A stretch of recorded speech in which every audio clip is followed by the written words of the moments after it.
mapayapang pagtitipon dito sa EDSA Shrine. Ulitin po natin, mapayapang pagtitipon para ihayag ang saloobin natin na dapat panagutan ng gobyernong nakasalukuyan ni Mr. Marcos ang tatlong isyu kung bakit sa EDSA Shrine ng taong bayan. Number 1, sagutin niya ang iskandalo ng korupsyon. Ang totoong korupsyon ay ang pagkawala ng mga gold reserve ng bansa. 129 billion pesos worth ng mga gold ang kanilang ibinenta ng palihim at patago. Number 2, ang pagkawala ng pondo ng PhilHealth na dapat para sa mga mahihirap na mga nagkakasakit sa pamilyang Pilipino. Kung hindi pa nag-intervene ang Supreme Court ay mawawala ng lubusan ang halos 90 billion ng pondo ng PhilHealth.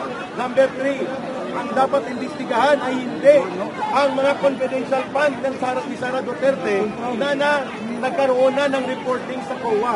Ang imbestigahan ang 1.3 trillion na flood control na inanod papunta sa baha ng bulsa ng mga pundat at kawatan ng politiko na kung si Senator Ping Lacson pa, 80% ng mga factor na ito ay mga kongresista din, mga walang hiya at talagang garapal at mga walang puso sa damdaming para alagaan at pangatawanan ang kapakanan ng mamamayan. Number 3 na isyu, maliban sa korupsyon na nagaganap sa ating bansa, mga kababayan, ay ang pakikipagsabwatan ngayon ng gobyerno ni Marcos sa komunista. Nakita natin, ako na mismo magsisiwalat sa pamamagitan ng independent journalist na nandito. I will not call you as vloggers, I will call you as independent mobile people's journalists. Thank you. Kayo ay mga people's journalists. Kasi hindi lamang ang mga istasyon ang pwede maging journalist. Ang lahat na nagpapadaloy ng impormasyon at katotohanan ay pwede maging mamamahayag para sa taong bayan. Kaya ito ang panawagan ngayon sa kanya.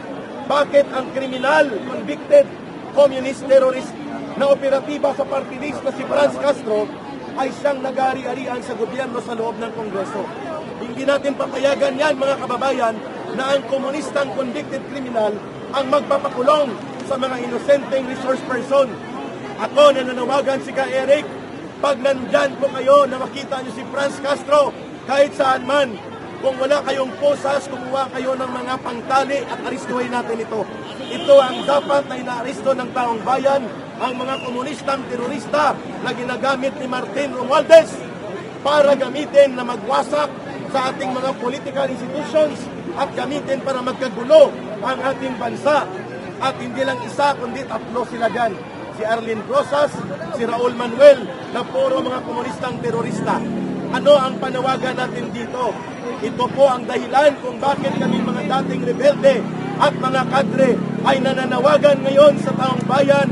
Hindi natin pababayaan na ang ating bansa na sinalanta ng terorismo, pang-ambush, panununog, pagpatay ng grupo ng CPP, NPA, NDF ngayon ay pinakandong at pinakandili ni Marcos at ni Martin Romualdez para gamitin sa maruming laro sa politika. This is now a challenge to the armed forces of the Philippines. Papayagan ninyo na ang mga nang-aambos at pumapatay ng sundalo at pulis ang siyang mamayagbag sa ilalim ni Marcos at ni Romualdez. Hindi kami papayag ng mga dating rebelde na mangyari yan.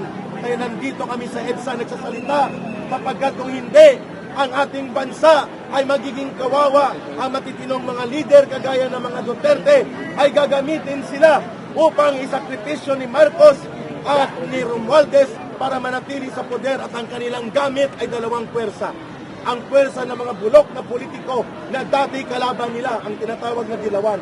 Ang maluba ay ang mga komunistang terorista na gustong mamayagpag at mag-recover na ngayon ay special operators na ni Martin Romualdez inside Congress at sila ang namamayagpag.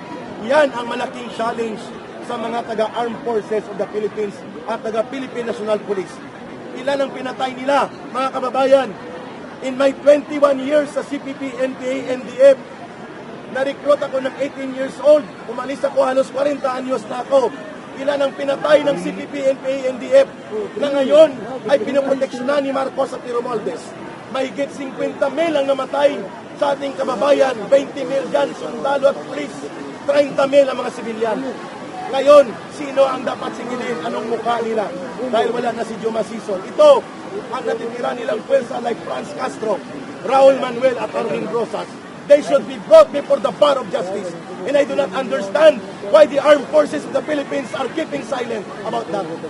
Pangatlo or pang-apat ay ang iskandalo ng incompetence and moral integrity of the President.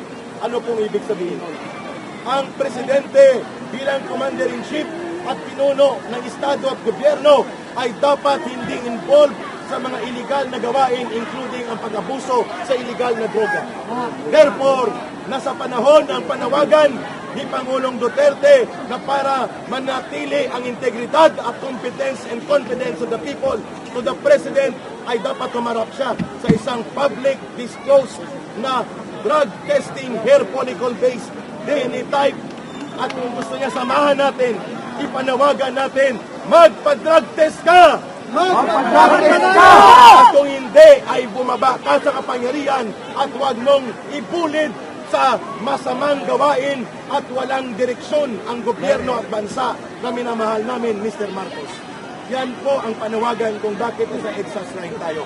Ngayong hapon, ang mamamayang Pilipino ang nagbibigay ng kapangyarihan kay Marcos at sino pa man sa gobyerno, including ang mga kongresista at mga senador. Tayo rin ang pwedeng magsabi kung tama na o hindi ang kanilang ginagawa. At nakikita natin hindi tama ang kanilang ginagawa.